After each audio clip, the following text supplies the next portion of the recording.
If you like my dad's videos, please subscribe to QA Insights channel. Hi, welcome back. In this tutorial, we are going to see about curl for performance engineers. I'm sure you'll be using curl in your day-to-day life to do a quick smoke test, or if you want to check for the web servers or web services are up and running, you'll be using curl. But in this video, we are going to deep dive into curl and how you can improve your productivity, and you'll be able to learn more curl commands, which will be very helpful in your performance testing activity. Before we see the demo, let us see what is curl. So curl is a command line tool and a library. It is free and open source. You can learn more about curl in curl.se website, and the developer of this program is Daniel Sternberg.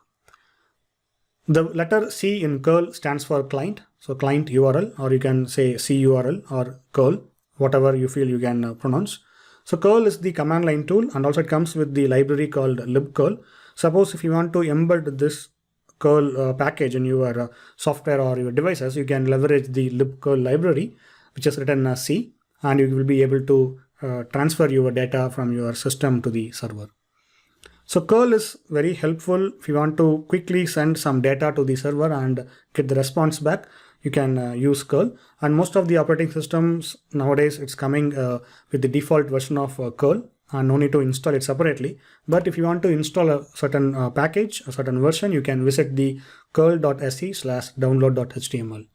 So there are multiple packages available, depends on the operating system. You can select it accordingly, or you can also leverage the download wizard, which is available on the same page, which will help you to select the right package. So it supports Mac OS, Linux, Windows, and DOS, and many more operating systems. You can check more details in this link.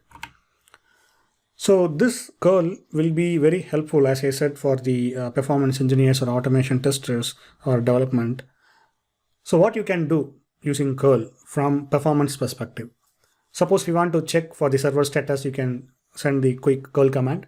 And if you want to do a quick smoke test, or if you want to automate some of the aspects, suppose if you want to check for all the servers are up and running, you can automate those things using curl.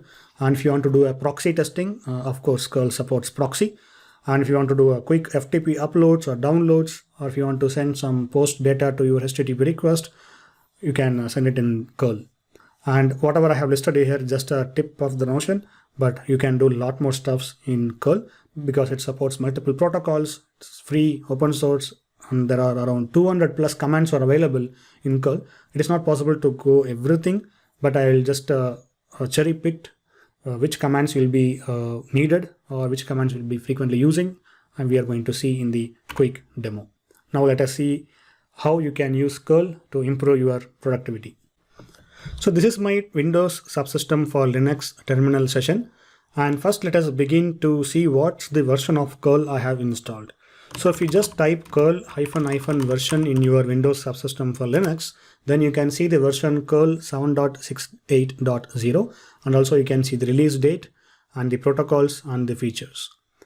Windows PowerShell also has the curl, but if you just type curl ---- version, then you will get the error, because Windows PowerShell will be using the wrapper version of curl, which is not the actual curl. So if you just type curl in Windows PowerShell as is, then you will get this particular user interface. So here you have to type your URI, say example.com, and hit enter. So this will display all the details about your example.com. But this is not the actual curl.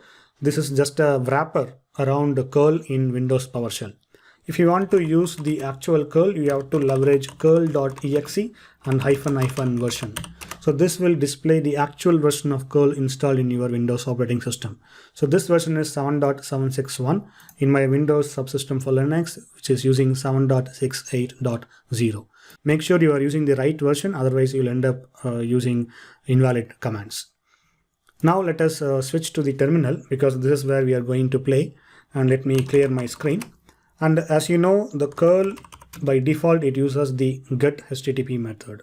So if you're just using curl and example.com, and if you hit enter, it will display the example.com response. So by default, it uses the HTTP method get, but if you want to use another method, you can use -X, and you can mention the method name, and here we are going to send some data, say test, and to example.com. So this will send the data to the example.com using the method post. So this is how you will change your HTTP method by specifying the -X. Now let me clear the screen, and now let us see about verbose. So there is a tag called -v. So this will help you to deep dive into the details about your data transfer. So if you just type -v and example.com, you can see more details about your website response. And also you'll be able to trace your request using the trace option. So here you can download the dump using the trace and your file name. So say output.txt, and you can enter your website. And now if you see your output.txt, you can see more details including the hex code. But if you don't want to download the hex, then you can use the curl --trace and ASCII. So this will ignore the hex and it will download only the relevant data. Now let me clear the screen, and if you just cat the output.text, you can see the output. So this is how you make use of the trace or trace ASCII to dump your details. So now if you want to add the timings to your output, we can make use of trace time. So here we are going to make use of trace, and also we are going to make use of trace time and example.com. And I'm going to pipe it to less, and so that you can see the timings. So if you see the left side, it will embed the timings for each details. So now let me press Q and clear my screen. Now let us see another command which will be very helpful, which is globing. So globing will help you to send multiple data basically for your URL without making use of multiple commands. For example, if you are going to send curl, and I'm going to make use of https request res.in. So this is the sample website I'm going to use. So here we are going to list out the user details. So for example, if you want to get the user details 1, then if you just type 1, you can see the output. But if you want to send say 1 to 10, then you can use the globing. So here just type square brackets and 1 to 5 and close brackets. And if you just hit enter, you can see it is sending 1, 2, 3, 4, 5. So this will help you to send multiple requests in a single command. Also, you will be able to make use of a step. For example, if you want to go with say step like this 1, 3 and 5, then you can see there is an output for 1, 3 and 5. So this will increment your number by 2. So in case if you want to send your own test data, for example, say 1, 10 and 111 and 5, then you can embed your request using the curly braces. So if you hit enter, this will send only the data for 1, 10, 111 and 5. So if you want to use range, you can use square brackets. If you want to use your own data one by one, then you can use the curly braces. Now let us see how you can store your output to your local file. For that, you are going to make use of -o. So here if you use -o and output, and if you want to use different data for your different output, then you can use the hash symbol. So if you want to store like output underscore 1, output underscore 10, output underscore 111 and so on, then you can use the #1. So basically it will match this particular data. So if you hit enter and if you just hit ls, you can see output underscore 1, 10, 111 and 5. So this is how you'll make use of -o to write your output to the file. Now let us see another demo.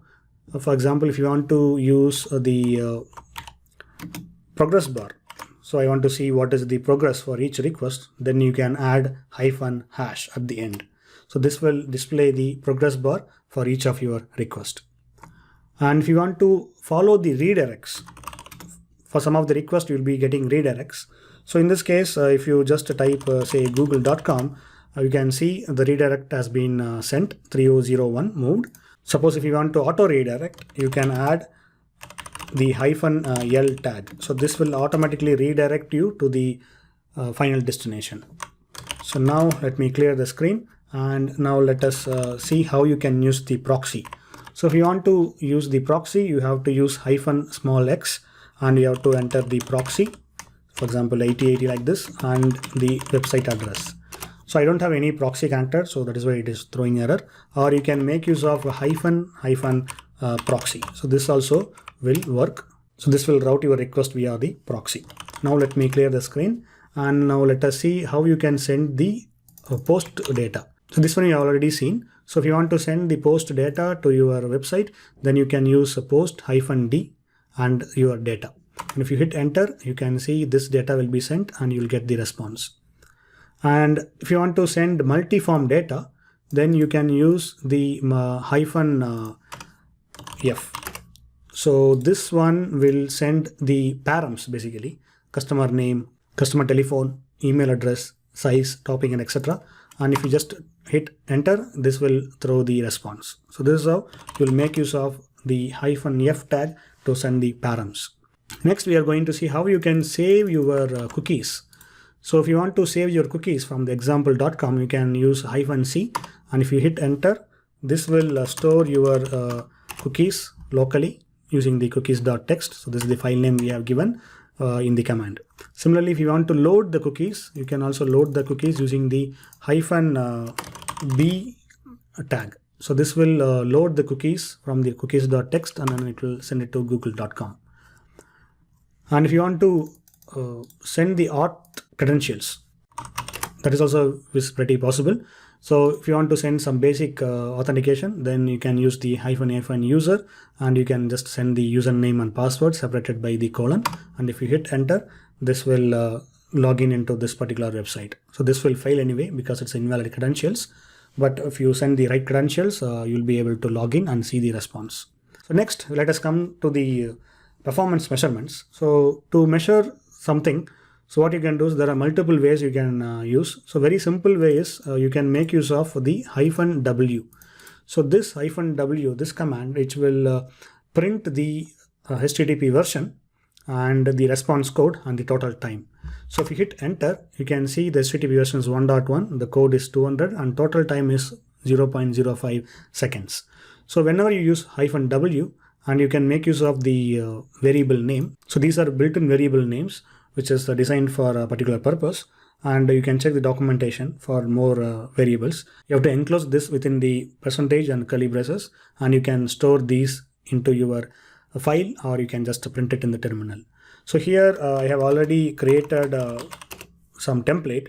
So let me cat it out for you. So timings.txt. So this will print the URL, code, other details, and also it will print out the performance related metrics. So this one I can use by using this command. Say if you want to get the bing.com timings, then if you hit enter, so this will display the URL details and other stuffs, and also you can see the time lookup, connect, app connect, transfer, redirect, start transfer, and the time total. So this is taking around 0.13 seconds to load the response. This is the 301 response basically, but if you want to use auto redirect, then you can use the -l.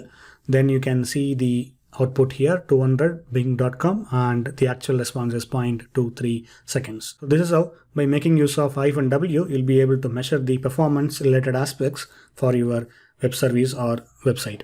That's it guys on my side. If you have any questions, please let me know in the comments, and thanks for watching. Have a good day. If you like my dad's videos, please subscribe to QA Insights channel.